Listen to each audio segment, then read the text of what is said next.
4-year-old Lily hid in her mother's closet when Deborah walked in, hurriedly packing her bags. But before she could leave, Trey, Lily's abusive father, grabbed, accusing her of infidelity. Deborah tried to defend herself with a gun, but Trey wrestled it away and dropped it. In that tragic moment, little Lily picked up the weapon and accidentally shot her mother. 10 years later, Lily was still haunted by that day. One summer night in 1964, she thought she saw bees swarming in her room, a strange vision that unsettled her deeply. On the eve of her 14th birthday, she asked Trey to tell her something about Deborah, since she barely remembered her. Instead of comforting her, he coldly mentioned how Deborah used to lure insects out of the house with crackers and marshmallows before smashing a bug himself. Later, Lily caught a bee in her room, determined to prove she wasn't imagining things. With Rosaline, their housekeeper, she watched television coverage of President Johnson signing the Civil Rights Act. That night, Lily dug up a buried box of her mother's belongings in the peach orchard. She wore Deborah's gloves,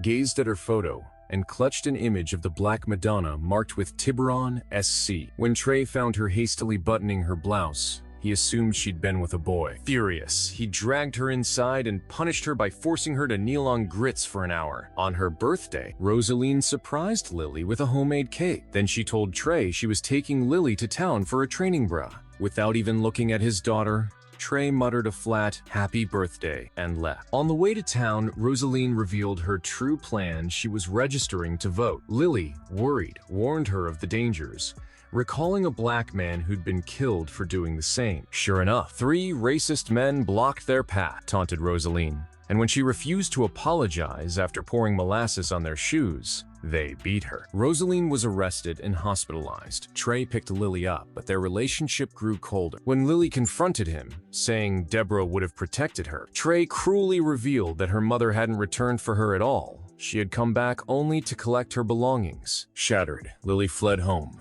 leaving Trey a note begging him not to search for her. She then rescued Rosaline from the hospital and set off for Tiburon, desperate to learn more about Deborah. During the journey, the two quarreled, with Rosaline frustrated at Lily's lack of a clear plan. The next day, Lily spotted the same Black Madonna image from her mother's things on honey jars in a local shop. When she asked about it, she was told it came from August Boatwright, a beekeeper. Lily and Rosaline followed the trail to a bright pink house, where they met August and her sisters, May and June. Lily explained they needed a place to stay, claiming Rosaline was hurt from a fall. Despite June's objections, August welcomed them, offering work in exchange for shelter. Rosaline was assigned to help May in the kitchen, while Lily joined August and her godson Zach in tending the bees. At breakfast, May revealed her twin sister April had died young, a tragedy that left her emotionally fragile. To cope, the sisters had built a wailing wall where May tucked written prayers into cracks between stone. August shared that doctors had once urged them to institutionalize May, but the wall gave her comfort. Lily grew close to Zach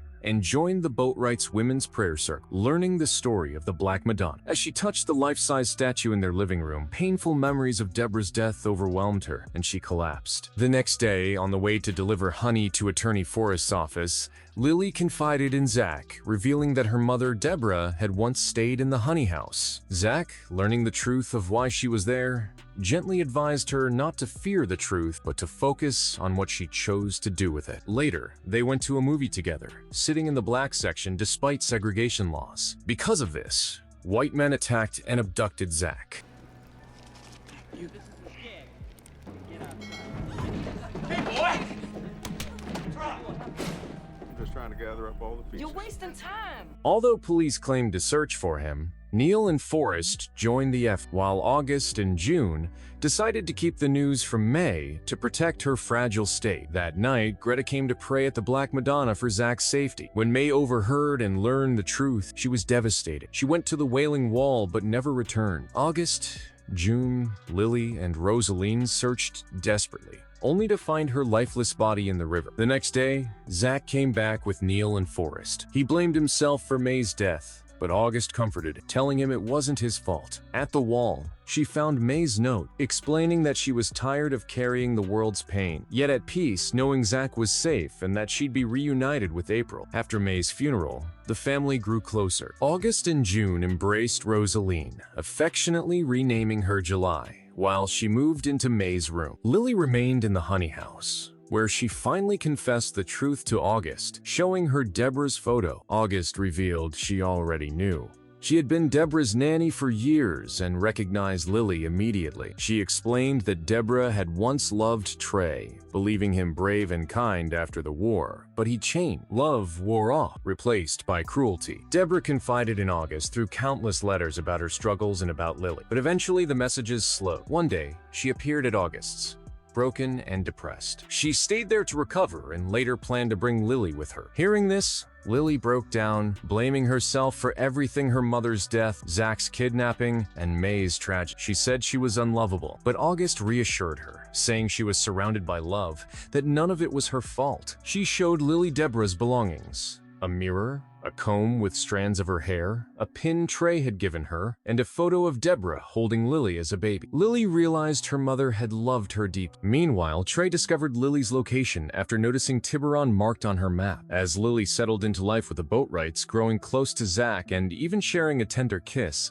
Trey suddenly arrived. At the property, he demanded Lily return home. When he saw her wearing Deborah's pin, he grew furious, accusing her of betrayal and dragging her away. Lily resisted, screaming that she was his daughter. Shocked, Trey froze, overcome with grief. He admitted he had lied. Deborah had come back for Lily, not for her belongings. He had been abandoned, not Lily. Overwhelmed, Trey finally left. Lily, though shaken, realized she now had a new family. She was surrounded by three mothers: August, June, and Rosaline, who gave her the love and guidance she thought she had lost forever. She began to forgive herself for the past, finding healing in faith, in the Black Madonna, and in the new bonds she had formed. One day, she tucked her journal into the Wailing Wall, carrying forward the tradition of grief, love, and hope. The story closed with Lily discovering that love could come from unexpected places. It didn't have to come from blood relatives. It could be found in the family we choose, in the kindness of others, and in the faith that helps us endure.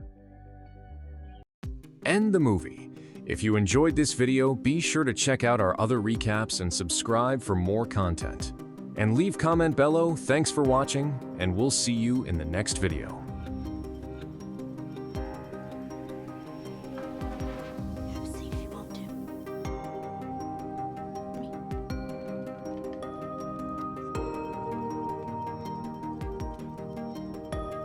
All this one again. Let's move out of here.